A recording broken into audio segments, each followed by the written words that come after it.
Joining the podcast is Walker County Sports Hall of Fame and former Mississippi State and Troy quarterback, Adam Russell. Adam, what's going on, man? Doing good, Skylar. How about you? I'm good. I'm good. So I'm curious to know, you're a former quarterback. What did you kind of see going from the high school to the college level, especially in the SEC at Mississippi State, with, the throwing windows being open for, a lot less time and almost having to throw guys open? Cornerback might be trailing on a receiver's hip, but he's really open. How long did it kind of take you to kind of adapt to that as a quarterback?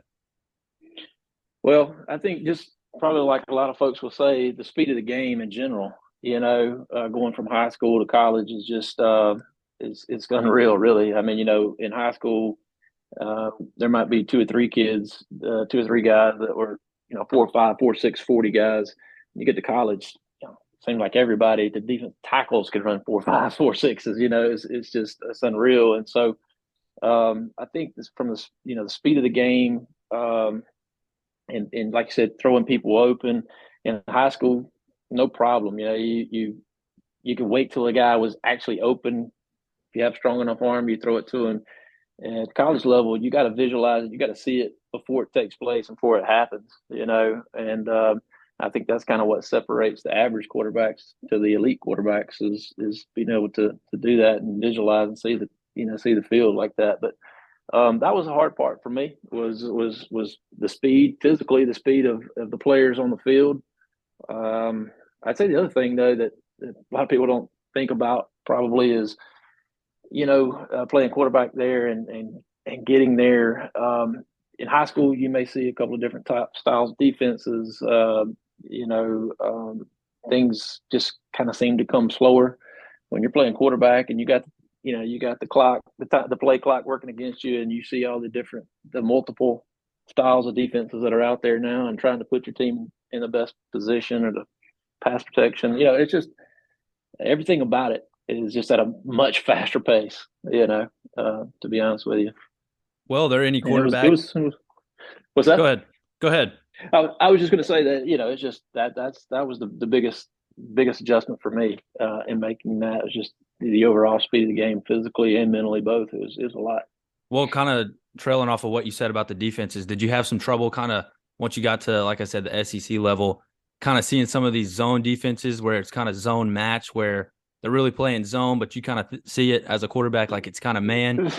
Yeah, yeah, that's what I'm saying. The multiple defenses that you see and the way they disguise them and that sort of thing, um, it was very difficult, especially as a true freshman, stepping in and trying to see that happen and take place. It was a big adjustment for sure. But I think that was probably the hardest part of learning to play quarterback there. Well, are there any quarterbacks playing currently NFL or college wise that you kind of see some similarities in how you played the game? No, I mean, I guess we're always legends in our own mind, right? But seeing these guys that are out there now, no, I think if I was to say, probably just that I was more of a drop back passer. So any of those guys that are playing now, they're just more of the pure drop back passing type quarterback. That was, kind of more along the lines of what I was back in the day. So you're kind of a Ben Roethlisberger type. Well, I don't know. I think Ben even moves more than I do. But yeah, no, I was always taught you got to stay in the pocket, and release the ball, and so I didn't do a lot of running. I did it when I absolutely had to. Well, you're a legendary Dora High School quarterback, and it sounds like it started pretty early. Tell me the story. You were named Daily Mountain Eagle Player of the Week in your first game as a freshman. Yeah, honestly, it was one of those situations that night where I didn't even think I was going to play. I didn't.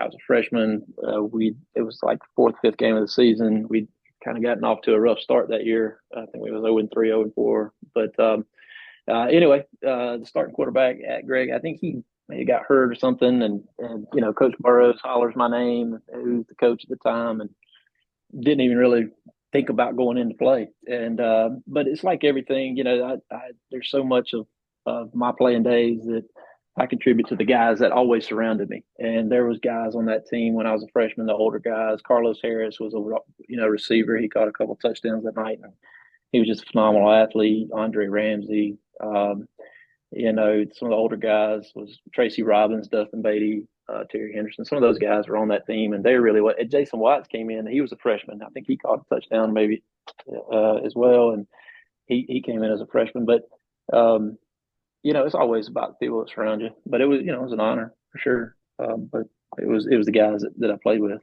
What did you feel like you were ready if your number was called as a freshman?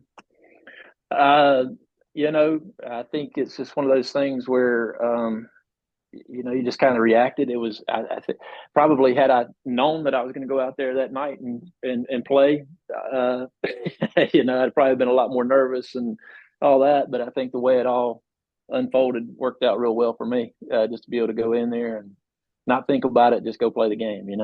Well, your coach there at Dora was the legendary Joey Jones. What do you remember about the program and kind of the culture that you guys had back then?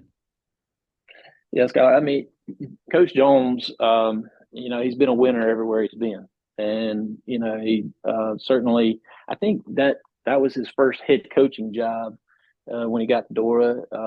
And, of course, he had, been under Bear Bryant at Alabama, and he played in the NFL and I think with the Stallions for a while. But, he certainly changed things there, not just, offensive strategies and that sort of thing, but he came in and he ran our practices in high school very similar to the way things were done in college. So everything was done very organized, very efficient, and game planning and that sort of thing. And so he changed things from that standpoint. And then of course, just he taught me a lot about offense and understanding defenses. And we went from when I was in junior high, my freshman year that we were just talking about, that my freshman that night against John Carroll, my freshman year, we threw the ball maybe 14, 15 times. When Coach Jones got there in the first game, we threw it I think 41 times. So, it was quite a difference in philosophies and in the way that we did things there once he got the door. Well, with him having practices set up like college practices, do you think that kind of helped you adapt once you went to Mississippi State? Oh yeah, no question. It was something that obviously it was still different, more intense, maybe certainly at the college level, but it was there was a lot of things that he did that was very similar, and so I think it was something that helped me adjust and just kind of the way the one thing he did was he really taught me how to break down film and that sort of thing. Again, you weren't you're dealing and looking at film and going, okay, here's what this high school defense does, and it's a few things, right? But he still was able to help me break it down at the college level. A lot of similarities. It's just on a larger scale. Right. Well, while you were in high school, they were playing for Joey Jones. You had a ton of honors and awards, and you guys won a lot of games and made a deep playoff run. But what was that team like? Who were some of your teammates? Didn't you have a receiver follow you to Starkville? I don't want to mispronounce his name. Tahiti Grant. Yeah, Lahiti. Yeah, Lahiti Yep. Grant. Lahiti, and actually Lahiti went into I think he went into the Walker County Hall of Fame last year, or maybe it was year 4. Lahiti and I, along with several guys that I played with at Dora, we had all played together since we were 9 years old. And Lahiti and I, of course, Lahiti's he's like my brother. But we were roommates at Mississippi State. But yeah, there was several guys. I mean, we were always on those teams at Dora. Seemed to be the underdogs. I mean, even we were 5A and there were only 6 classifications, but we were. I think we got beat by Oxford my senior year. They graduated 220 people. I graduated with 89, so we were on opposite ends of the spectrum. My junior year, that was one of our better teams as well, and we got beat by Etowah, which was Freddie Kitchens. That was his senior year at Etowah, and Freddie was playing quarterback and was bigger than any offensive lineman I had. But the guys that I played with had a lot of heart. Speaking of the linemen, John Potts, Jason Dill, Lorenzo Gregory, Choo Choo Bells, any of those guys, Corey Reese, all of those guys were you know not huge by any means, but they had a lot of heart and drive. I played with guys, all like I said, since I was 9. Brett Andrews, Kevin May, Sage Beatty, Randy Mullins, Josh Butler, all those guys I played with for a long time. Those were all guys that were, not typically you think some of those guys play linebacker, like Randy played linebacker. Most of the time you think of a linebacker, some big huge guy. Randy wasn't the biggest guy, but he was going to hit you with everything he had in you. I promise you, you were going to feel it, and so and Sage was the same way, and Brett Andrews, like I said, all those guys. Of course, I played with Jason Watts, one of my best friends my entire life, and he never. One of the things at Dora, we put the best 11 on the field at all times, and Jason was one of those guys, and he never came off the field, special teams, whatever. Kenya Jones, I had some of the best receivers you probably could. I was very blessed. God, good Lord bless me with surrounded me with players, and Kenya Jones and Lahidi Grant, Abdul Harris, those guys, Joey Eustace. I was able to play with my cousin Martin Glover, who went on to Alabama. He was younger than I was, but anyway, all those guys. We played together for a very long time, and quite honestly, was just in a very, like I said, a very blessed situation to be able to play with all those guys. Well, correct me if I'm wrong, but did the Super Bowl winning coach with the Tampa Bay Buccaneers, Bruce Arians, did he recruit you to Starkville? He did. Yeah, Coach Arians did. He was something else. He's a character. When he came in to recruit me at Dora, I remember he pulled me over into a classroom, and he, got on the chalkboard and started drawing up X's and O's, and was just already starting to quiz me on what to do in this situation, that situation, and he had that he already had that NFL mentality about him, and he was there in Starkville for the 2 years I was there in Starkville, but certainly you can see what he's done throughout his career. It's been unreal. To see him with the Colts and Peyton Manning, and then Arizona Cardinals, and then of course to win the Super Bowl with Tom Brady. But I thought a lot of Coach Arians for sure, and he was tough. He was a hard nosed guy. He's I joke about this all the time. He's the only person I know that could use the F word and as a noun, a pronoun, and an adjective all in the same sentence. So he would get after you, but he'd also let you know when you did things right. Well, what's it been like for you to be able to see him, go on and win a Super Bowl with Tom Brady, like you mentioned, and Colts with Peyton Manning? I'm sure you got to watch games to go and hey, that used to be my coach. Yeah. No, I mean, well, like I said, I mean, he always belonged up there. I mean, he had coached at the college level, a couple of different spots, and I was fortunate enough that I got to spend a couple of years there with him, and I was always enjoyed being able to watch him there on Sundays, and especially when he was able to win the Super Bowl. I mean, I just all the years that he spent coaching, to see him toward the end of his career, it pay off the way it did. It was really something special. Well, you mentioned Coach Arians quizzing you. I'm gonna give you a little quiz. You threw for over 6,000 yards, 62 touchdowns your senior year of high school at Dora, and you hold a lot of passing records. Do you know of the person who held the records before you did? Yeah, I would say that probably is John Gant. Probably held most of those. He took Dora to the 85 state championship game, I think in 1985. I think John holds a lot of those. I think Jerry Muncher probably holds a few of those as well. Those are two of the guys in the 80s. I know that they were on some really good football teams at Dora as well. Well, you're only one of two players from Dora to ever play in the Alabama Mississippi State All-Star game. What do you remember about that game? I read that you won the Pigskin Prep MVP. What is that?